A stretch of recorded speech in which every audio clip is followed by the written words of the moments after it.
Hello, ladies and gentlemen. Welcome back to Under the Koala tree. Now, today we're basically going to find out if my family is South African enough. And as the person introducing us, I think I'm definitely 100% the most South African. Why aren't we surprised? I think so because you guys sent me to a school where I was around most of these people.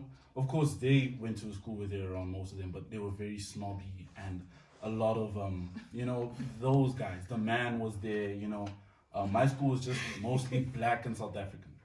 But also, like, based on what I'm trying to do as an aspiring footballer, I'm around a lot of South Africans and those kind of South Africans. Because, the man doesn't want to play football professionally, I guess. Can I be a bit controversial here? Yes, please.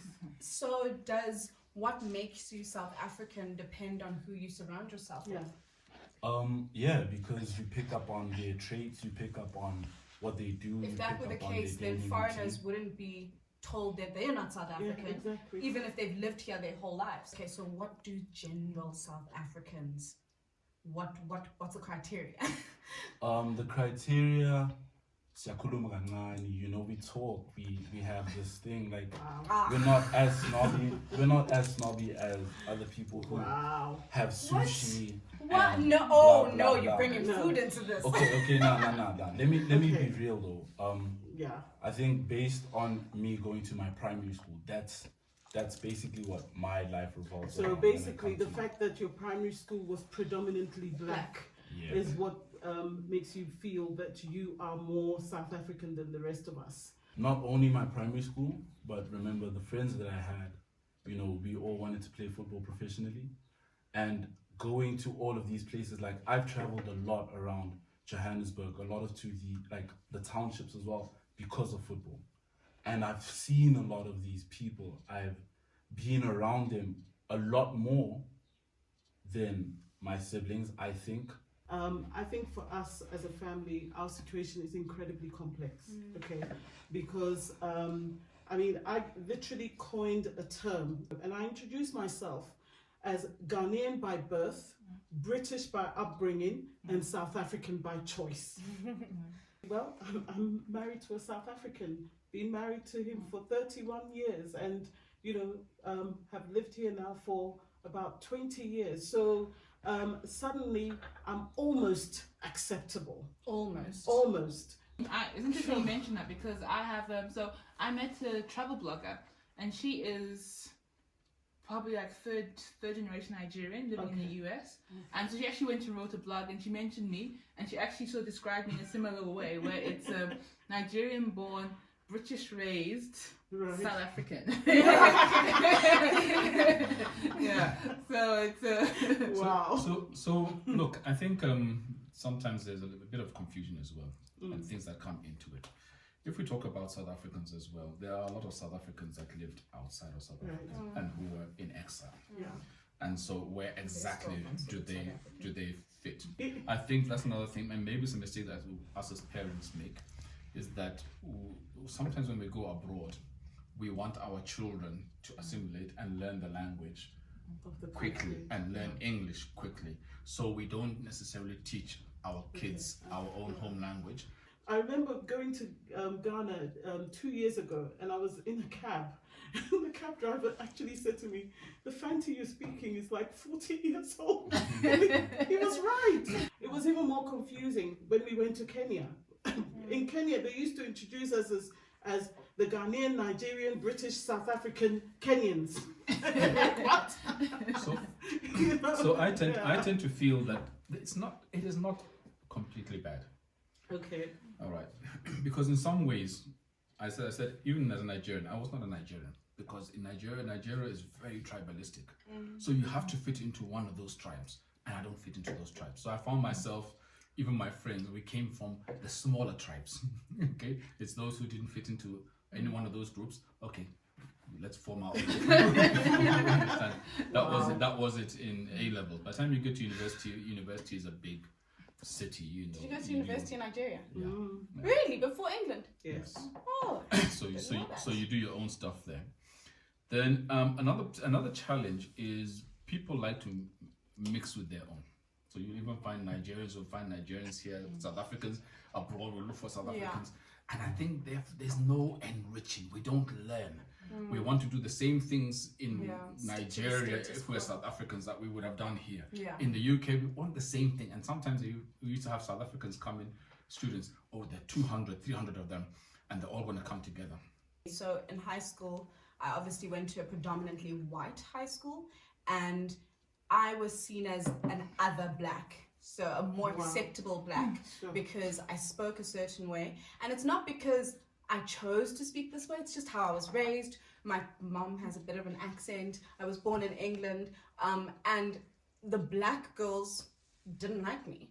There were a few black girls who were just like, okay, we'll talk to you from time to time. And if anything, I think those were the Zimbabwean girls, you know, who I actually still speak to. But the South African black girls really made me feel like I didn't belong.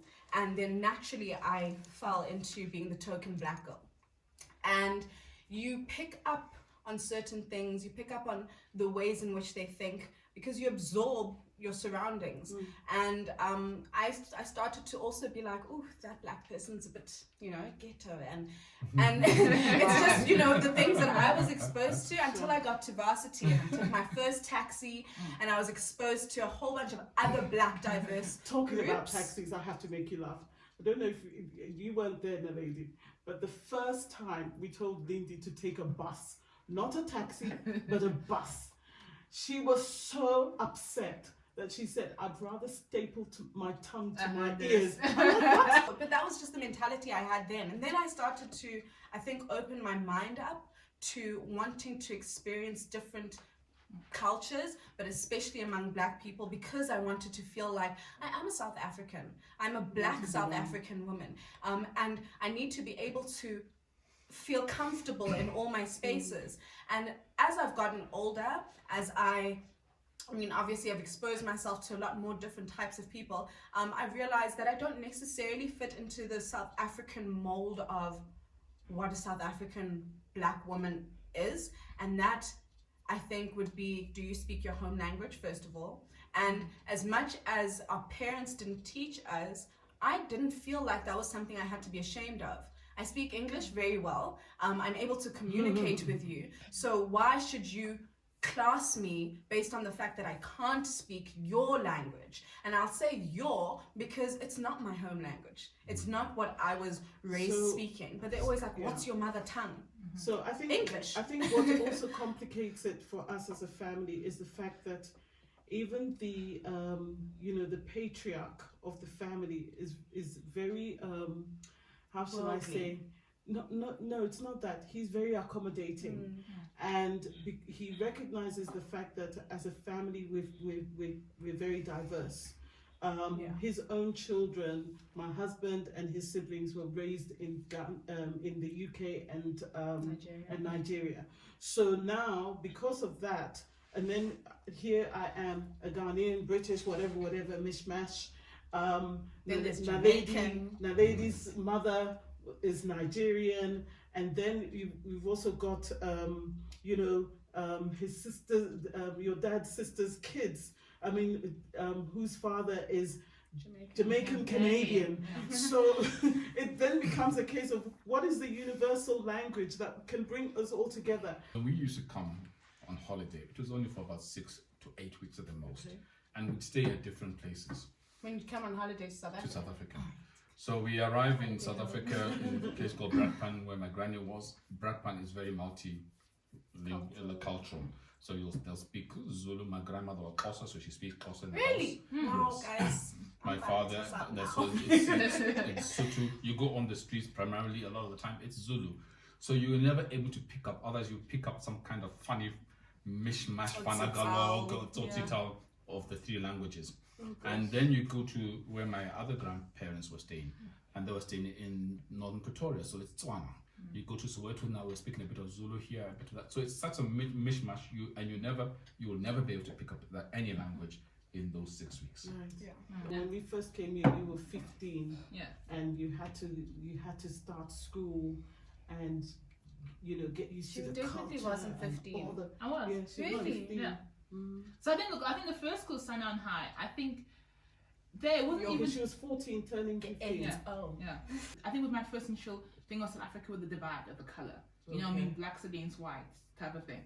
And I think I was only there for a year, so I wouldn't say really quite formative in a sense. But I think I had a different experience to Lindway in boarding school, because I mean we had about maybe 6 South African boarders.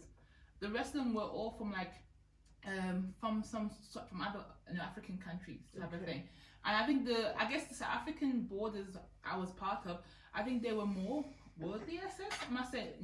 They didn't look at me as in I was weird type of thing. Right. I think also the one was kind of introduced to me way before was because one of our family members had told them that I was coming to the school, and she sort of knew my whole life history. Type of thing. So so I think that was a positive experience. I mean, in that sense. That's good. You know what? Like one thing I can say is what South Africans do really well is making you feel like you should be a South African. Let me tell you why I say it. Okay, I'd like to hear it. So the only reason why many people feel like they don't belong is because people around them make them feel like they should belong. And South Africans, I'm not saying they do it well, as in like it's a good thing that they do, but you really feel, when you feel out of place, it's because they make you feel like you should be in place being a South African. You should feel comfortable. But then that's almost like a cop out because we lived in Kenya, and I never felt I didn't belong there. And as much as I don't even like now, I think in English, I reason in English. My outlook is very Eurocentric. Yet even when I go to Ghana, nobody makes me feel like I don't belong. No, look. If I don't belong, it's an internal struggle with myself. That, oh my goodness, I've lost a sense of who I am as a Ghanaian. But it's not the Ghanaians that make me feel like that. Whereas with South Africans, Sichaba, one thing I've noticed. Mommy, I'm agreeing with you. For example, somebody will speak to me, there's an assumption that every black person will speak Zulu, Sotho, whatever. And so they greet you. And there are times where I really want to respond, let's say, Sawubona, and I'm scared that I'm going to say it wrong. So I respond in English. Not every black person is South African. We from diverse continent. And then it's like when they find out you're not South African, then they definitely don't belong. I also consider myself an African. Hearing Daddy being like growing up in Nigeria, South Africa, I really wish I embraced as much as I could have when I was younger. I really wish I had that experience earlier because I want to embrace that side fully. Okay, let me say South Africans are good at making you feel like you don't belong. And sadly, it's the truth. And I sometimes have to change how I speak, like the mannerisms as well, so that I can fit in. And it feels uncomfortable knowing that this is not 100% me. It's quite sad coming from a diverse family. It's sad to approach somebody and know that they won't embrace you completely because you are not 100% South African. And I kind of hope that it can get better, but it's something that the man also did to us, that divide and conquer. Sadly, it runs throughout every generation. Institutionalized. So we're getting into deeper topics. That's another topic for another day. But basically, I mean, you guys should tell us what makes you a South African if you are South African. Tell us what makes you an African if you are African, if you consider yourself African. And also tell us where you're from and why you think many people are from that place, what considers them to be from that place. But yeah, we're South African, Ghanaian, Nigerian, everything here. Don't forget to like, subscribe, share, and thank you for watching episode 2 of Under the Koala Tree. Bye guys, thanks for watching. Bye-bye.